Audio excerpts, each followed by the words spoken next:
Siapa ada parut eczema macam ni? Yang ini memang bapak lama ni parut eczema ni. Kalau parut macam ni boleh hilang lah Kak Lin. Ini anak Puan Liana. Dia baru 11 tahun. Ini jenis allergic lah. Salah makan sikit, habis. Menggaru-garu lah kawan tu. Parut dia memang dah lama. Kalau korang tengok, dah gelap. Memang gelap. So sekarang ni, apa yang berlaku dekat dia lepas penggunaan krim putih Kak Lin ni. Kalau korang tengok, nampak tak? Parut dia dah makin pudar. Tu, nampak ke tidak?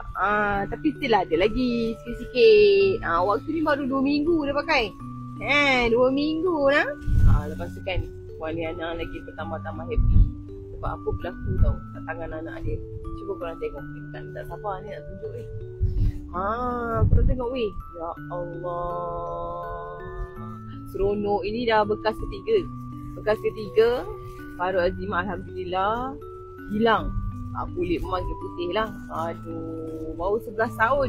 Baru 11 tahun dah macam tu. Dah cantik dia. Nampak tak? Siapa yang ada parut eczema tu, tak kisahlah parut eczema ke, apa parut-parut luka ke, cuba kena kali. Okay? Yang penting konsisten.